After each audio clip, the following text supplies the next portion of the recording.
I taught the same thing to thousands of children for 30 years, your actions have consequences. I said it in the classroom, I said it in the corridors, I said it in the discipline office, to every child sitting across from me, to every parent, to every teacher. The words were repeated so often they could have lost their meaning. Some words die that way, fading with repetition, rotting into cliché. But I said them each time with the same weight. Because I believed it. I still do. Only now, I say it to my own children as well, not with words, but in another language. A language they understand. We'll take a very short break.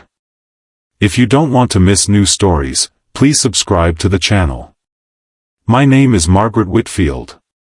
I am 72 years old, and I live in Fairfax County, Virginia, in a white-columned house where 4 generations of this family have lived, under the shade of the oak trees my great-great-grandfather planted in 1887.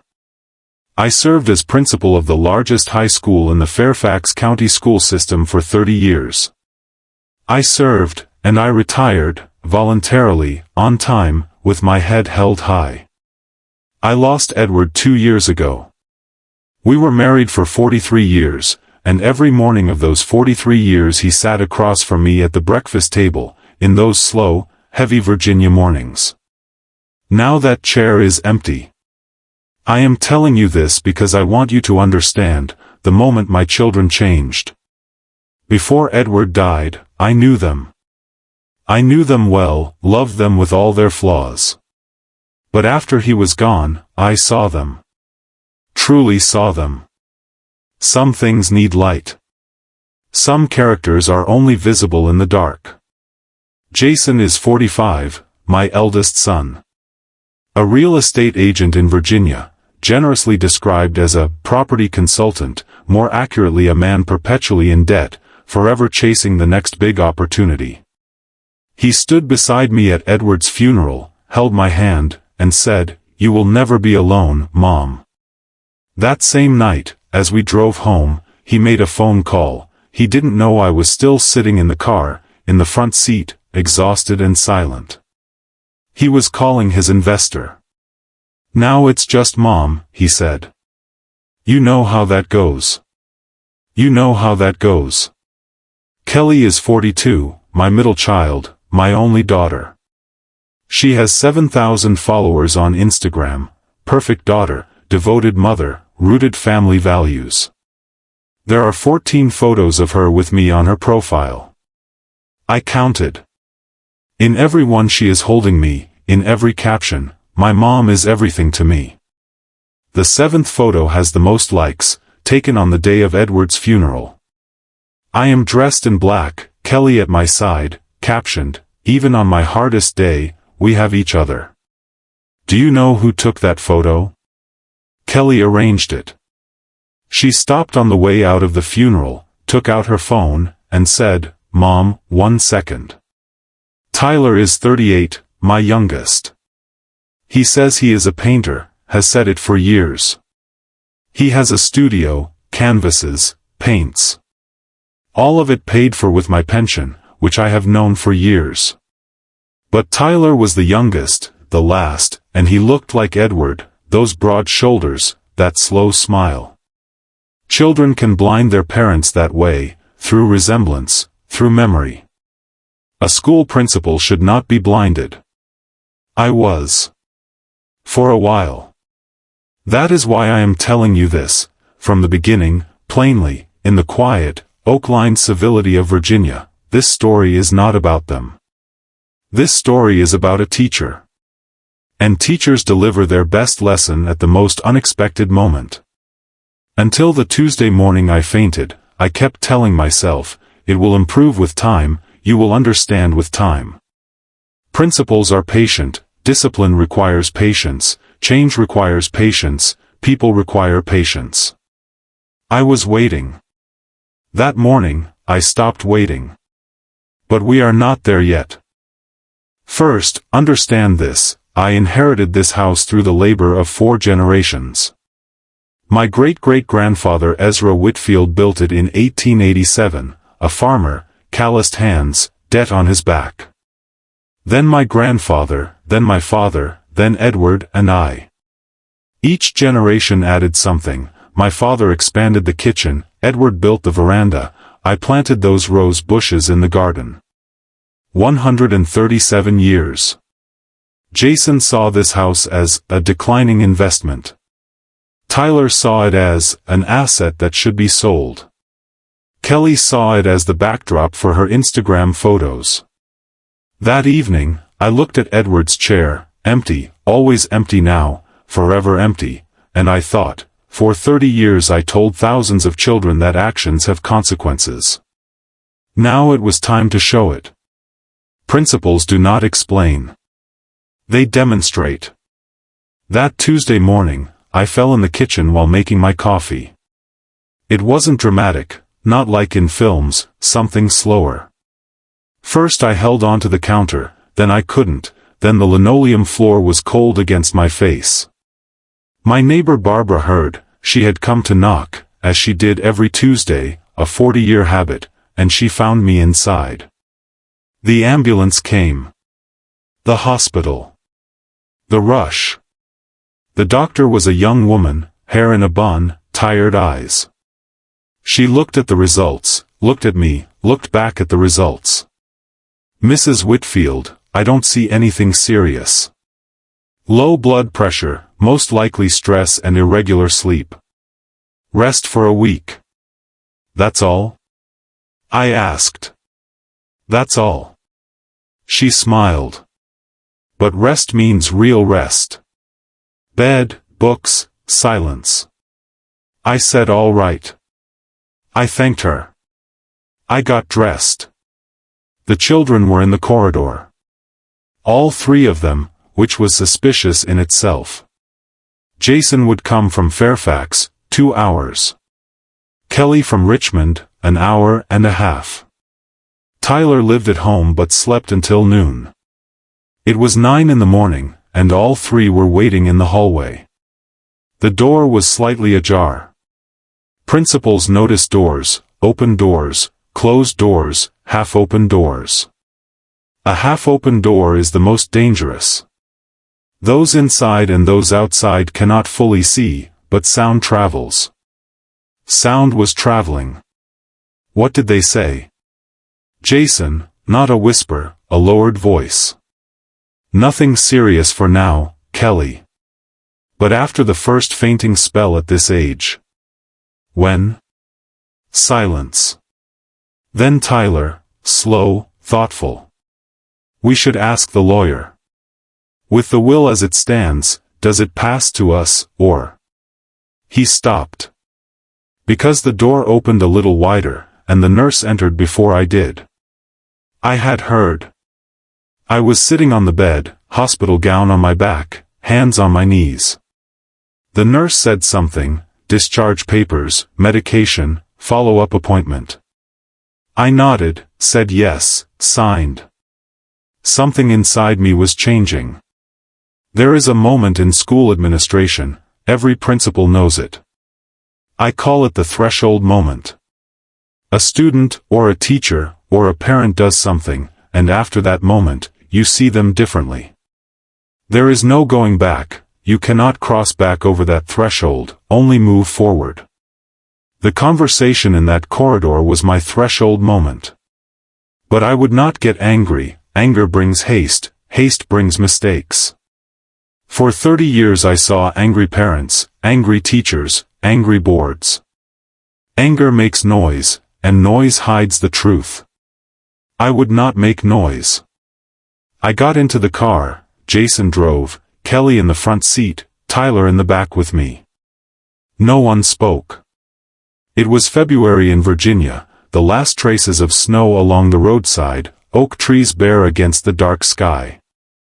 We arrived home. Barbara was waiting at the door, casserole in hand, a southern custom, you bring food when someone is ill. Margaret, how are you? She said. Her eyes were real, her hands warm. I'm fine, Barbara, I said. Thank you. We went inside. That evening, I sat in Edward's chair and thought. Do you know what was most useful in a principal's office? Not waiting.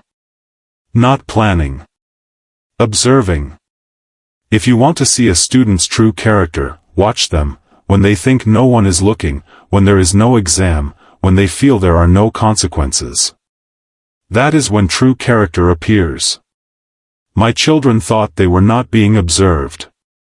They were wrong. But I had not seen enough yet, just one corridor, one conversation. A single data point is not proof. I learned that not from nurses, but from 30 years as a principal. It is unfair to judge a student by one incident. I need patterns. Context. A file. I would build a file. Late that night, when the house had quieted, when Jason had gone to the guest room, Kelly was on the phone, Tyler had retreated to his studio, I got up. I went to my bedroom, opened the wardrobe. On the top shelf, behind Edward's old hats, there was a small locked box. Inside, a single thing, my lawyer Richard Calloway's card, with a handwritten note, anytime. I met Richard 35 years ago. He had been a student at our school, 1987, 10th grade, caught cheating, suspended for 3 days. After that, he had straightened out. Studied law, become a good attorney, sent a Christmas card every year. I took the card. I took my phone. And I wrote, Richard. Margaret Whitfield. Can we meet tomorrow? Not urgent. But important. The reply came in 2 minutes. Mrs. Whitfield. 10 o'clock. My office. I put the phone down, turned off the light, lay in bed. It was a Virginia February night, the house silent, the oak trees speaking softly in the wind. And a school principal, for the first time in many years, fell asleep with a smile. Richard Calloway's office was downtown. An old building, 3rd floor, wooden stairs. This is how Virginia's established lawyers work, not display, but depth. Framed diplomas on the walls, thick case files on the shelves, 2 pens and a notebook on the desk. Nothing more. Richard stood when he saw me. He was 47 now, no longer a young attorney, but fully formed. His hair had gone gray at the temples, his shoulders had broadened, but his eyes were the same. The eyes of that 16-year-old boy from 1987, slightly shy, slightly sharp, intensely attentive. Mrs. Whitfield, he said. Richard. Saturday, it's been 35 years. You can call me Margaret. He smiled, brief, genuine. Old habits. Yes, I said. That's what I'm here to discuss. I explained. Concise and structured, school principals do not waste time in meetings, they summarize, then demand precision. The conversation in the corridor, the 3 children, the house, Edward's will, my own. Richard took notes, did not interrupt, did not question prematurely. When I finished, he set down his pen. What does Edward's will say? Everything passes to me. When I'm gone, it's divided equally among the 3. And yours? Not yet amended. But it will be. I looked at the desk. That's why I'm here. Richard thought, fingers resting on the table, gaze fixed somewhere distant. I remembered this way of thinking, he had done the same as a student, pausing before answering. Most good lawyers think like this. What exactly do you want? He asked. A trust. Everything, the house, the accounts, the investments. An educational scholarship in Edward's name. For low-income students in Virginia. I paused. And no one is to know. For 3 months. Only you and me. Richard picked up his pen again. And after 3 months? They will already know. He understood. He did not ask why, Good lawyers do not ask unnecessary questions. If the client wished to explain, they would. I can have it ready in a week, he said. I need it in 4 days. His eyebrows lifted. 4 days, I repeated. Can you work quickly? For you, I will, Mrs. Whitfield.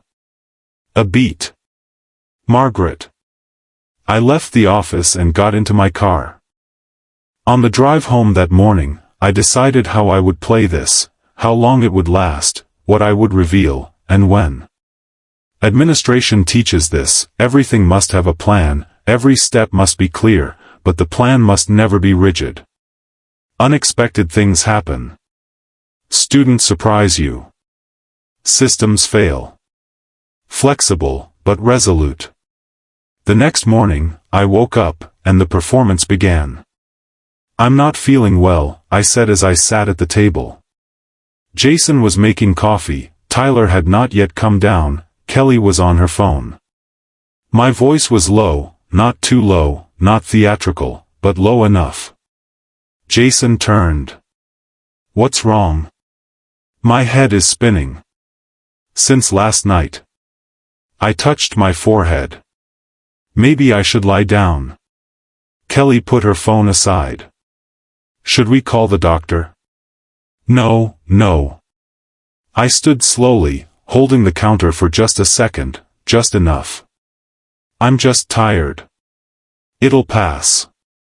We'll take a very second short break. If you don't want to miss new stories, please subscribe to the channel. I went upstairs. I got into bed, pulled the blanket over me, closed my eyes. And I waited. 10 minutes. 15. Voices rose from downstairs, whispers, brief, then cut off. Then footsteps on the stairs, someone coming up. The door opened slightly. Kelly. Mom? A whisper. Are you asleep? Half awake, I said without opening my eyes. Should I bring you water? Do you need anything? No, darling. I'll try to sleep a little. You go. The door closed. She went downstairs. I opened my eyes and stared at the ceiling, white plasterboard, the repair Edward had done still faintly visible in the corner. 15 years ago there had been a leak, Edward had worked on it for 2 weeks. It's not perfect, he had said. But it holds. It does not have to be perfect to hold. On the second day, I got up less. I ate in my room, Kelly brought trays, smiling. Jason came upstairs in the afternoon, stood at the door. Mom, we need to talk, but no rush. When you feel better. Of course, Jason, I said. Of course. On the third day, I left my door slightly open. This was deliberate. A half-open door, not closed enough to raise suspicion, not open enough to force caution. Right in between, that sweet spot. Principles know corridors, how sound travels, from which angle, how far a voice carries. This house was a corridor too. I wrapped myself in the blanket, closed my eyes, regulated my breathing. And I listened. 3 days. 3 masks. 3 scenes. I will tell them to you in chronological order. Principles do not mix cases, each event stands in its own time, its own context, its own weight. That is how a file is built. Day 1. Jason ***. It was afternoon. Tyler was in his studio, Kelly had gone out shopping. The house belonged to Jason and me upstairs, him downstairs. The phone call began in the kitchen. Jason does not shout on the phone, that was never his style. Low, controlled, professional. A negotiation voice. I recognized it, the same voice he had used in the car after Edward's funeral. Yes, same address. Pause. Heart of Fairfax County, 4 acres, oak trees. It's considered a historic property, but that's not an obstacle, it's an advantage, with the right buyer. Pause. When? Definitely within the year. My mother's condition, pause. Lower, more careful. Moving in a certain direction. The doctor wasn't optimistic. The doctor had been optimistic. I took my note, mental, but precise. Date, time, words. Principals take notes. Memory deceives, records do not. That evening, I transferred it into a notebook, a small black one from Edward's drawer, never used before. Now it was being used. Day 2. Kelly ***. Morning passed, nearing noon. Jason had left for work. I have a meeting, he had said, not meeting my eyes. Tyler had not yet woken up. Kelly was at home. Footsteps on the stairs. Slow, careful steps, the kind that do not want to wake someone sleeping. The door was ajar, sound carried. My eyes were closed, my breathing even, deep, regular, the rhythm of sleep. Kelly entered. She stopped. Looked, I could feel it, even without seeing. Then she moved. Not toward the bed. To the right. Toward the wardrobe. She opened it. In the Southern tradition, jewelry matters, passed down through generations, worn at weddings, brought out for ceremonies. My mother's pearl necklace, my grandmother's silver bracelets, the diamond earrings Edward gave me beside my engagement ring. Their true value is not monetary, each carries a story, a ritual. Kelly opened the jewelry box. There was a sound, a small metallic click. Then silence. Then the soft movement of objects between hands, careful hands, hands that knew what they were looking for. The pearl necklace. My mother's necklace. Bought by my father in 1962, on their 14th anniversary, piece by piece, saved for over time. 14 pearls, 14 years. Kelly placed it in her bag. Closed the box. Turned, looked, I was still breathing steadily, still asleep. She left. Footsteps down the stairs. I opened my eyes and stared at the ceiling. Did anger come? Yes. But principals recognize the moment anger arrives, and how to step past it. You breathe. Deep, controlled. Once, twice. The anger does not disappear, but it is postponed, filed away, sealed, to be opened when the time comes. I wrote it down. Date, time, object. Pearl necklace. 14 pearls. 14 years. Day 3. Tyler. Tyler was unexpected.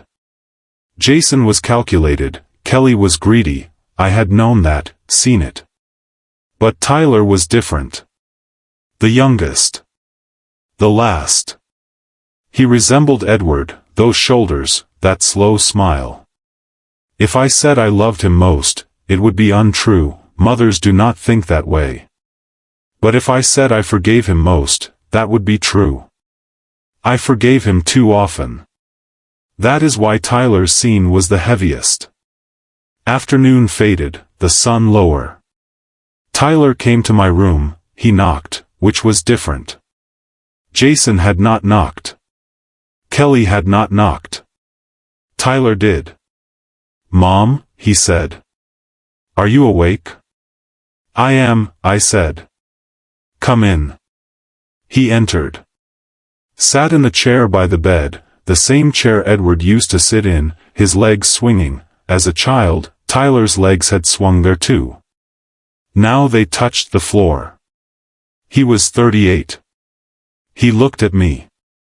For a long time, not calculating, truly looking. And in that look, I saw something that stopped me. Sadness. Real sadness, not performance, not strategy. Tyler saw his mother lying ill, and he was saddened. That was real. And that made it heavier. Because he was both saddened and about to act. Both can exist at once. I learned that over 30 years. People can love and still harm, feel remorse and still repeat the act. Morality is not black and white, textbooks pretend it is, life does not. Tyler loved me. And still, he took out his phone. 1 second, he said, almost apologetically. Important message. He typed. I watched, I did not pretend otherwise, did not close my eyes. I watched. The screen was open, the text small, but I could read it. He was writing to a lawyer. Let's meet this week regarding the will. Mom's condition is uncertain. We may need to move quickly. He set the phone down, turned back to me. Sorry, he said. Where were we? Nowhere, I said. We were just sitting. Tyler lowered his head. Those shoulders, that slow smile, Edward, Edward, Edward. You'll get better, Mom, he said.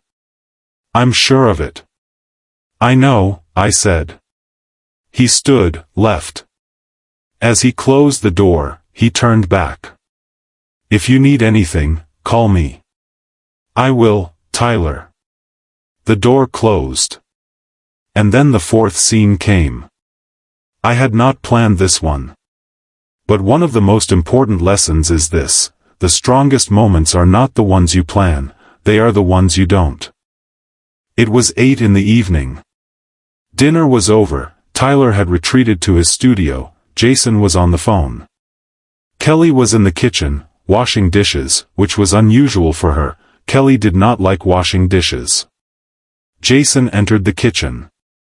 His voice was low, but the house was quiet, and the half-open door worked perfectly. I spoke with a lawyer, Jason said. Kelly stopped. What did he say?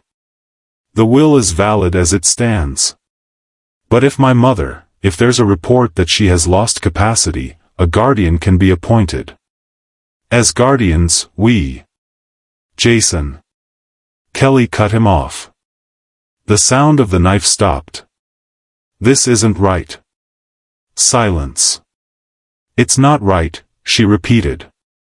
Lower now, but still there. I waited. Inside me, a small warmth, perhaps Kelly, perhaps something remained, perhaps. But I am taking my share, Kelly said. I want you to know that.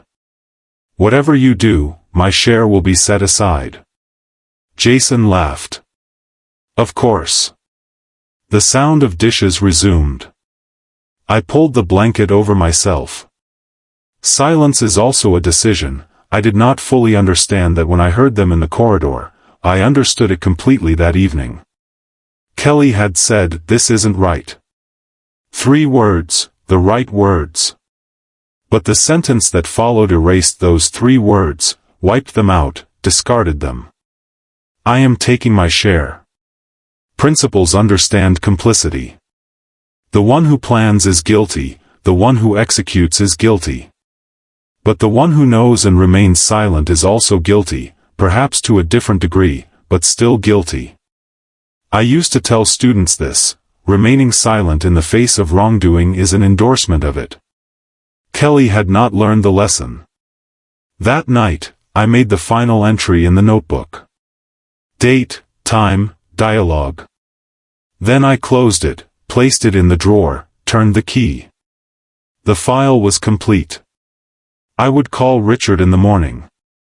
But first, I needed to sleep, and principals cannot sleep when their conscience is unsettled. I know this well. Was my conscience unsettled that night? No. Actions have consequences. Theirs, as well. Richard called on Friday morning. It's ready, he said. 1 word. Good lawyers speak like that. No wasted language, no leakage, minimum over the phone. Thank you, Richard. Monday morning, 10 o'clock. My office. You can speak English, I said. He laughed. Habit. Monday morning, 10. My office. I hung up. That weekend passed as if everything were normal, meals, silences, polite questions. Mom, how are you today? Are you feeling a little better? Do you need anything? Each of the three asked in their own way, Jason practical and brief, Kelly soft and performative, Tyler sincere but complicated. I gave them all the same answer. Slowly. Monday morning, Jason went to work, Tyler woke late, Kelly went to the gym. I got ready, not slowly, but normally. I dressed properly, combed my hair, put on the diamond earrings Edward had given me. I had a reason for wearing them. Kelly had taken the pearls, the earrings were still with me, and I wanted them to know exactly where they were. I got into my car. I went to Richard's office, climbed those wooden stairs, opened the door. Richard was seated at the desk. A thick file beside him. Margaret. He stood, shook my hand. Saturday, everything is ready. You only need to sign. I sat. Opened the file. The Edward Whitfield Education Foundation. A scholarship fund for low-income students in Virginia. 12 scholarships each year, covering 4-year university education. All assets, including the house, transferred to the foundation. Not a sale, but a donation, irrevocable. Accounts, investments, land. Everything. I signed. Wrote the date. Richard sealed it. The children, Richard said as he closed the file. When will they find out? When they need to. He understood. Anything else? One more thing. I took a small note from my bag and handed it to him. If one day, any day, one of the three names calls you, or another lawyer contacts you to challenge this foundation, read this note. Richard took it, read it. His eyebrows lifted slightly. Are you really going to do this? I hope I won't have to, I said. But if I must, I will. That Thursday, Jason came home. It was an ordinary Thursday, dinner, then the living room, then that inevitable moment, we need to talk. Jason had been holding that sentence for 3 weeks, he could no longer carry it. Mom, he said. I need to talk to you about something important. I set my book aside. I'm listening. Kelly was beside him, sitting on the sofa, hands on her knees, eyes on the floor. Tyler stood at the doorway, not fully inside, not outside either. On the threshold. Jason sat down. In Edward's chair. I noted that detail, quietly, internally. Mom, we want what's best for you. All of us. His voice was well-intentioned, rehearsed goodwill. Your health is uncertain, the house is large, living alone is difficult. We thought, he paused. It might be good to have a professional evaluation. About your condition. An independent assessment. Independent, I repeated. Yes. Just, to be sure. I looked at Jason. Then at Kelly, her eyes still lowered. Then at Tyler, at the doorway, half in, half out. And what will this assessment say? I asked. Mom, this is for you. Jason. My voice did not change, did not rise, harden, or tremble. For 30 years, I spoke to angry parents, crying students, threatening administrators with the same voice. Answer me. What will it say? Silence. Tyler stepped into the room. One step, quiet. But he stepped in, that meant something. Maybe, Jason said slowly, a guardian might need to be appointed. For your well-being. A guardian. Temporary, perhaps. To manage legal matters, the issue of the house. The issue of the house. I placed the book on the table. I see. Kelly lifted her head. Her eyes were wet, real or performance, I could no longer distinguish, perhaps both at once. Mom, we just... Kelly. I turned to her. What did you say in the kitchen 3 days ago? She froze. You said, this isn't right. Do you remember? Her color drained. I remember, I said. I remember as well. But what did you say after that? Silence filled the room, the heavy, slow silence of Virginia, like the oak trees, rooted, difficult to lift. Jason looked at Kelly. Kelly looked at the table. Tyler looked at me. You will bring a lawyer, I said. You will have me sign a document. That is the plan, isn't it? Mom. You don't need to answer. I stood, not slowly, but normally. Properly. Call your lawyer. Have him come here tomorrow afternoon. I will be ready as well. Jason's eyes lit up. This was not the answer he had expected, but it suited him. He had anticipated resistance, objection. Compliance was easier, faster, cleaner. All right, he said. He could not fully control his voice. There was something in it, relief perhaps, or victory. Tomorrow afternoon. Make it 3, I said. I have a midday rest. I went upstairs. I entered my room, closed the door, picked up my phone. I wrote to Richard, tomorrow, 3 o'clock. You know the address. The reply came, I'll be there. Then I wrote another message, to a different number. Not one person, but 2. People I had known for years, trusted, people I knew I could call when necessary. The first message was to Barbara. My neighbor, my friend of 40 years, who never forgot her casserole. Be at my house tomorrow at 3.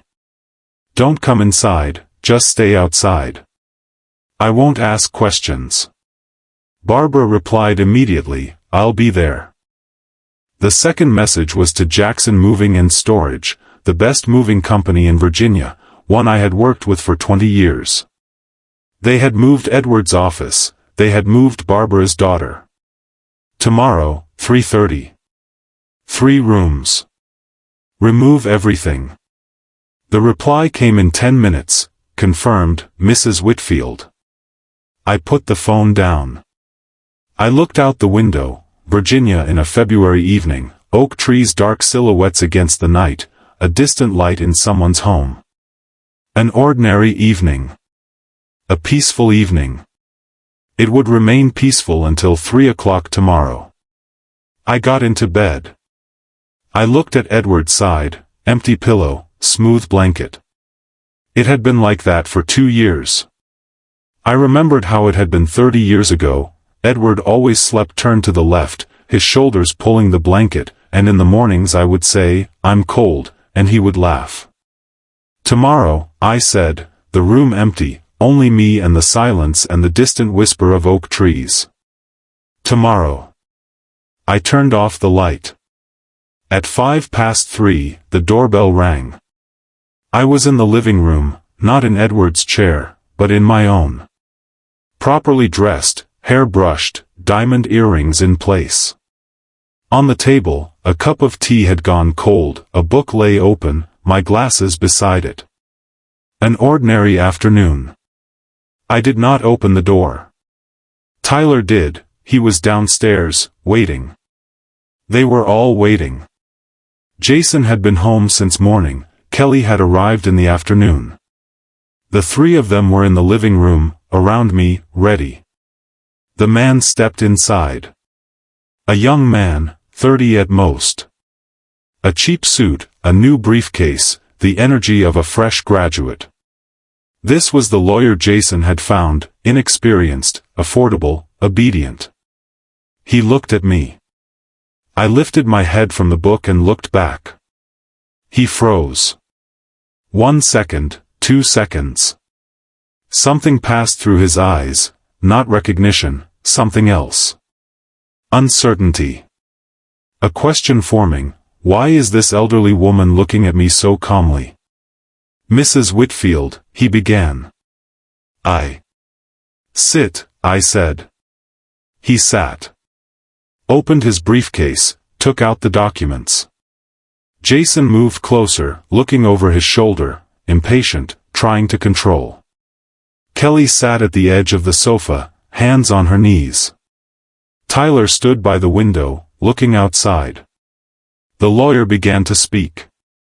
Mrs. Whitfield, these documents, he stopped. The sound of the front door. Jason turned.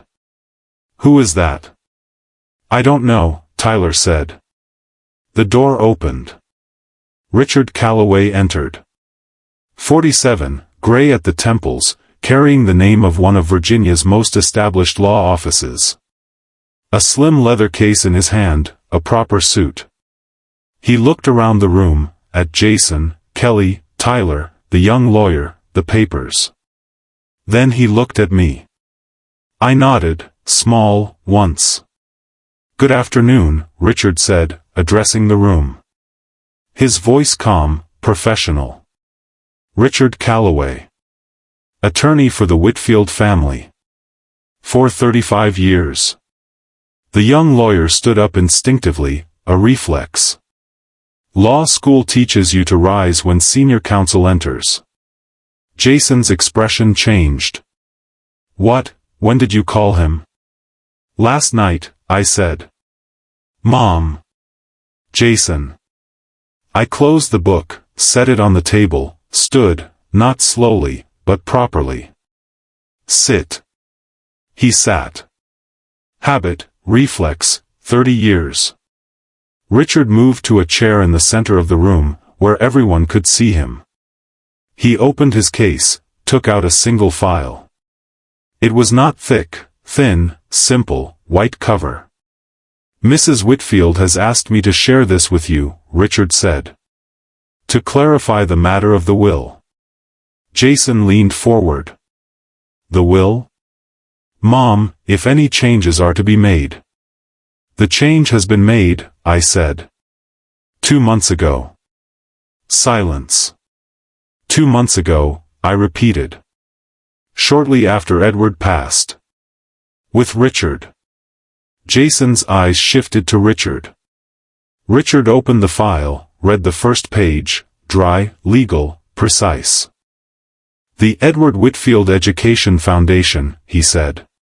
Virginia Low-Income Student Scholarship Fund. Founder, Margaret and Whitfield. Date, he read it aloud.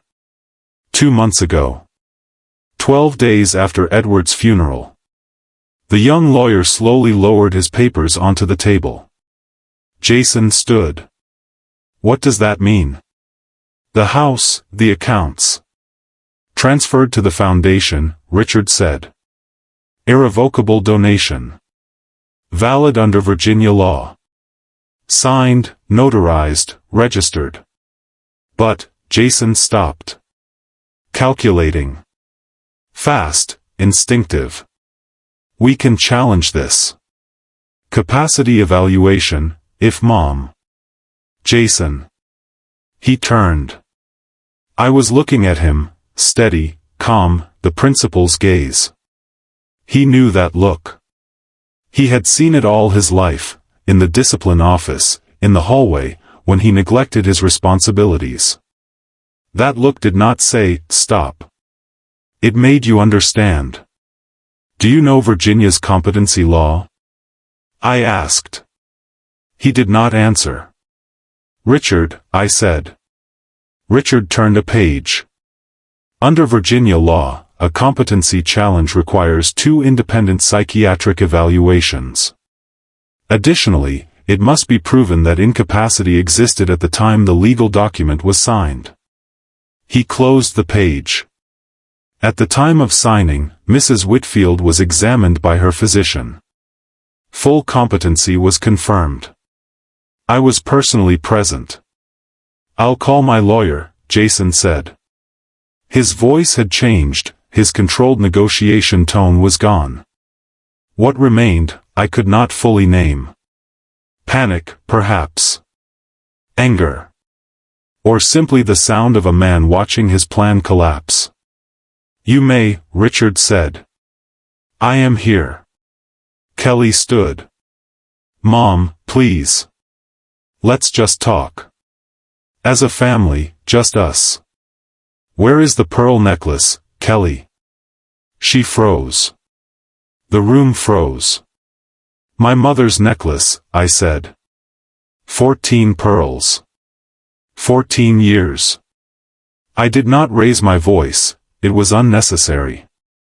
"Is it still in your bag?" Kelly's hands moved toward her bag, instinct, a betraying motion. She stopped.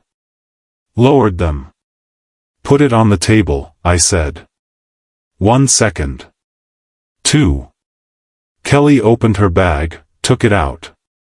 Placed the pearl necklace on the table, quietly, carefully, a soft sound against the glass. 14 pearls. 14 years. "Thank you," I said. Tyler was still by the window. He turned, his face open, unguarded. "Mom," he said. Just that. One word, containing everything. I looked at my son. Edward's shoulders, Edward's slow smile. But Edward was not here. This was Tyler, his own choices, his own failures, his own silence. "You texted a lawyer," I said. 4 days ago. "Mom's condition is uncertain. We may need to move quickly." Tyler closed his eyes. "I left the door open," I said. "Every day. Principals do not test students, students test themselves. I simply leave the door open." Silence. From outside came the sound of engines, more than one. I looked through the window. 2 trucks from Jackson Moving and Storage were pulling into the drive. Large, orange, professional. Jason rushed to the window. "What is this?" "The moving company," I said. "For who?" "For you." I turned and walked to the door, not slowly, but properly. I opened the front door. Barbara stood in the yard, hands in her pockets, Virginia February air around her. She looked at me, nodded. I nodded back. I returned inside. My 3 children stood in the living room, Jason on his feet, Kelly by the sofa, Tyler by the window. The young lawyer had gathered his papers, closed his case, searching for a way out. Richard stood by the table, calm. "Your belongings," I said, "will not be thrown into garbage bags. I will extend you that courtesy. The movers will pack them properly, transport them properly, deliver them properly." I paused. "But this house will be empty tonight." Jason laughed, short, sharp, disbelieving. "You're throwing us out of your house?" "Not your house," I said. "Mine. Legally." "Richard." Richard turned a page. "Mrs. Whitfield is the sole legal owner of this property. She retains the right to remove guests at her discretion." "Fine." Jason raised his hand. "Fine." He took his jacket, adjusted it, looked at me. What I saw in his eyes was not anger. It was astonishment. Real, unfiltered, uncalculated astonishment. How did this old woman do this? "If you've finished your coffee," I said. Jason left. Tyler passed by me, paused, looked, wanted to say something, it turned on his tongue, remained unsaid. His eyes were wet. He left. Kelly left last. She turned at the door. "Mom," she said. I know what you intended to do, Kelly, I said. And what you could have done. You remained in the space between those two. You will live in that space. The door closed. The living room fell silent. Richard closed the file, stood, extended his hand. Margaret. I took it. Thank you, Richard. Edward would have been proud. I know, I said. So am I. He left. I turned and looked at the living room, Edward's chair, my chair, the window beneath the shade of the oak trees, the house that had held 4 generations. I went into the kitchen. I reheated the tea, it had gone cold. Not Earl Grey, but Virginia tea, Edward's favorite. It had been waiting. I poured it. I took it. I opened the veranda door. Outside, the trucks were working, efficient, quiet, professional. Barbara was still in the yard, coffee in her hand, watching. She looked at me. Are you all right? She asked. I am, Barbara. Do you need anything? No, I held my tea, breathed in the February air of Virginia. I'll just stand here for a while. Barbara nodded and turned away. She did not question, did not demand explanation.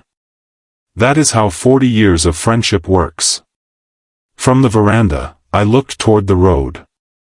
Jason was in his car, engine running but unmoving, sitting, looking at his phone, or the windshield, I could not tell. Tyler was walking down the road, slowly, shoulders drawn inward. Kelly was waiting for an Uber, clutching her bag to her chest. The 3 of them, separate. They were not looking at each other. I drank my tea. It was warm, complete, just the way Edward liked it. The oak trees swayed gently in the wind, that deep, rooted sound, the same sound since 1887. Your actions have consequences. For 30 years, I said it. Today, I showed it. Jason tried for a week. I expected that. Jason does not give up. It was both his greatest strength and his greatest weakness at the same time. A strength, because in life that kind of persistence works. A weakness, because some battles are over before they begin, and persistence only exhausts you. The first lawyer told him, do not fight this. The second said the same. He never found a third. Once Virginia lawyers heard Richard's name, they stopped taking his calls. That is how a 35-year record works. In a small state, a big name carries weight, and challenging that name is expensive. On the 8th day, Jason called. I answered and waited. Mom. His voice was different, the controlled, negotiating tone was gone. What remained was fatigue. Legally, you're right. I understand. I know, I said. But, he paused. Would Dad have wanted this?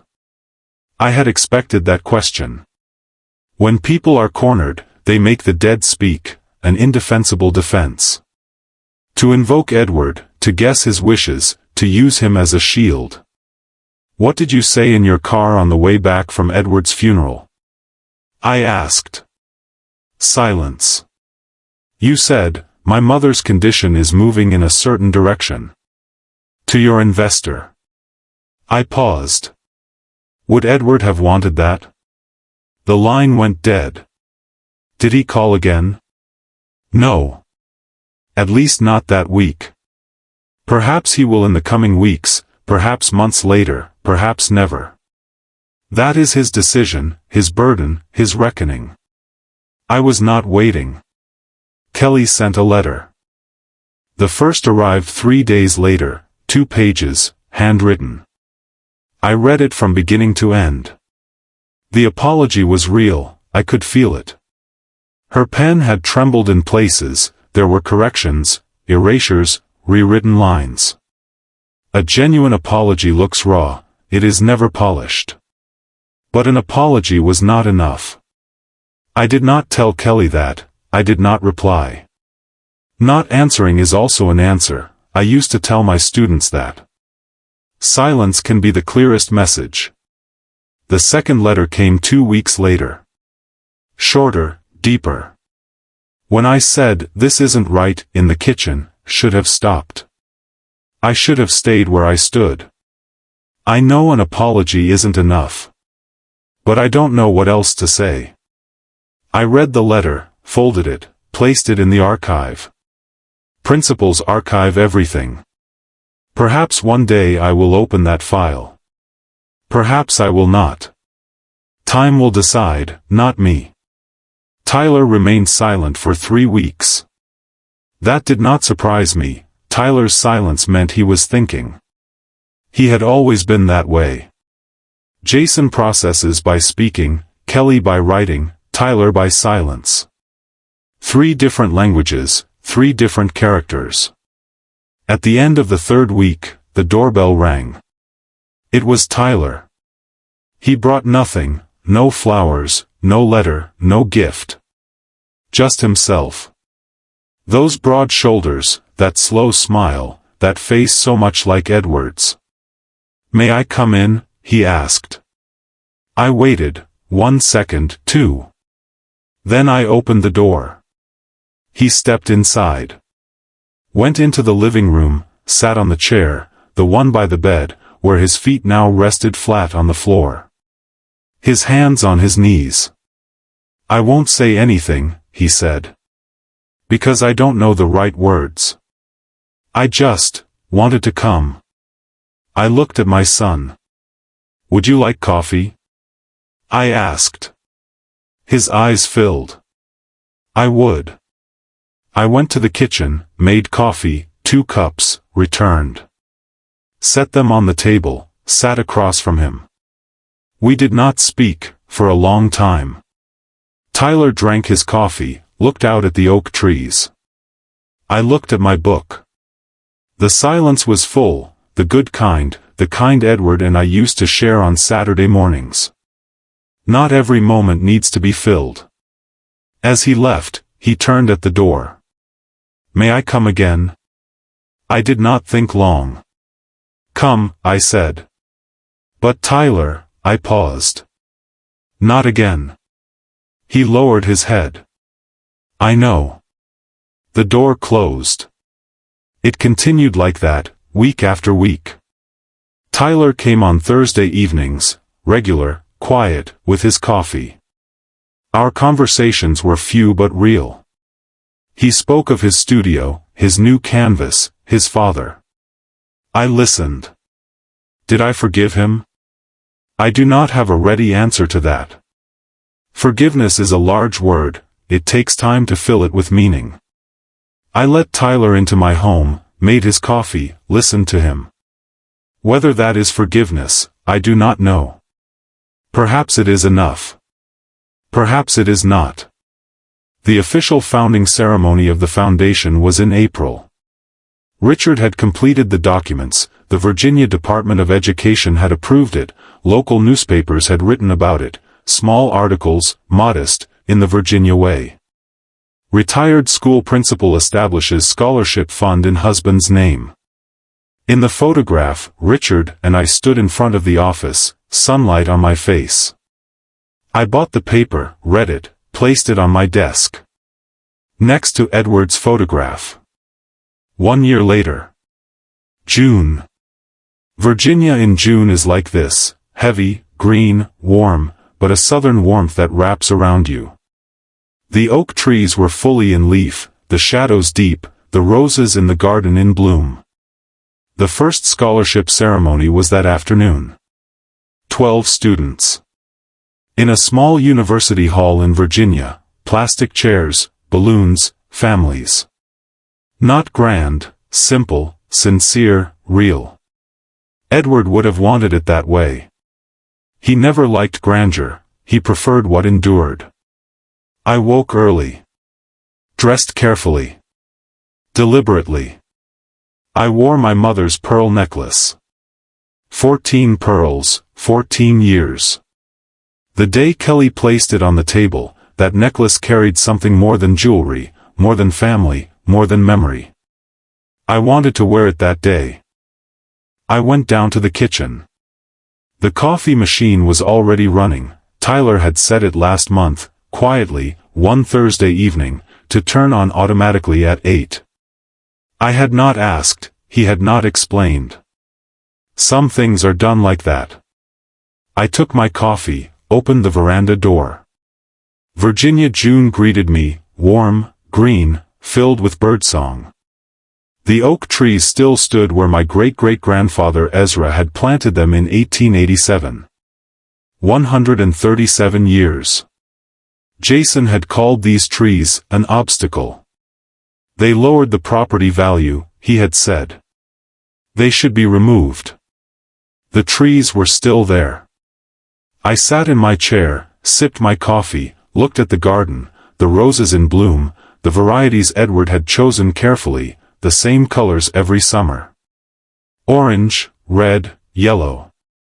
My phone vibrated. Barbara, she sends a message every morning, a 30-year habit. Isn't the ceremony today? I'm excited for you. I smiled. I wrote back, don't be excited for me. Be excited for the students. Her reply came immediately, I'm excited for both. And let me tell you something. Go on. Edward was very lucky to marry you. I set the phone down. I looked at the sky, clear blue, Virginia June blue, no clouds. Edward loved days like that. A perfect day, he would say, and he never wanted to stay inside, he would go out, sit under the trees. A perfect day, I would say. Every day is perfect, he would answer. You just don't notice. Now I noticed. Before noon, Richard called, brief, practical. What time are you leaving for the ceremony? At 2. You? At 1. I want to speak with the students first. Good idea. Margaret. He paused. You've done something good. Edward did something good, I said. I simply continued it. I hung up. I made lunch, simple, Virginia style. Then I got ready, looked in the mirror one last time. 72 years old, white hair, pearl necklace. Proper, calm, ready. I locked the door. Got into my car. The ceremony was in a small hall, plastic chairs, balloons, families. Richard was waiting inside, beside a young coordinator from the foundation. She came to me as soon as she saw me. Mrs. Whitfield, the students are curious about you. Would you give a short speech? I will, I said. The 12 students were seated in rows, young, excited, some with their families, some alone.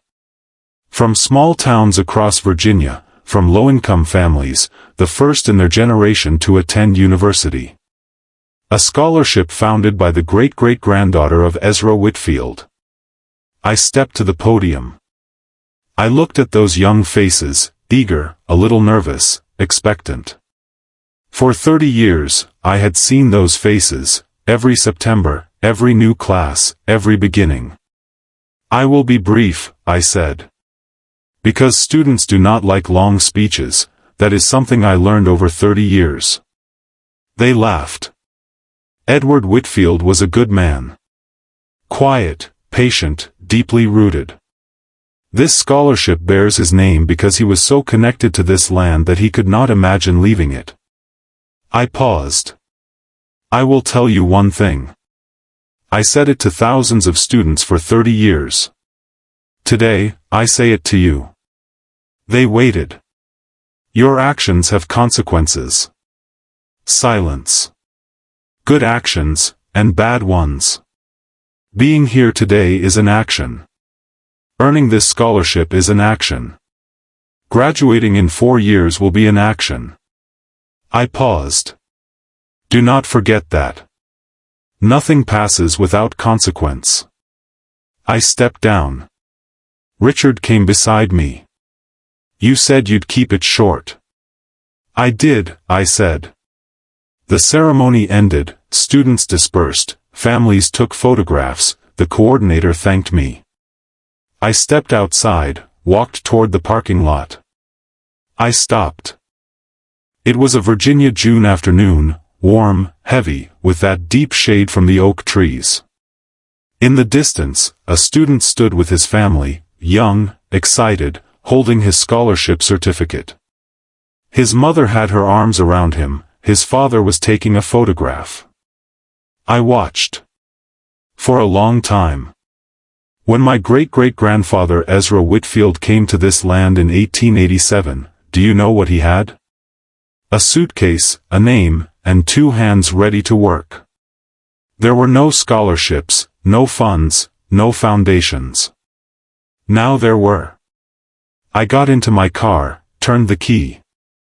Before driving off, I looked one last time at that student, still talking with his mother, both of them smiling in the June sun. Edward had been right. Every day was perfect. I simply had not noticed. Now I did. I returned home, opened the veranda door, sat in my chair. The oak trees cast their shade, the garden was quiet, the house stood, for generations, 137 years. I made my tea. Sat down. And this was peace, not grand, not loud, not ostentatious. Edward's kind of peace. The most enduring things always are. Thank you for listening to the story all the way to the end. Please tell us which city you're watching from and what the story made you feel. Don't forget to subscribe so you won't miss new stories.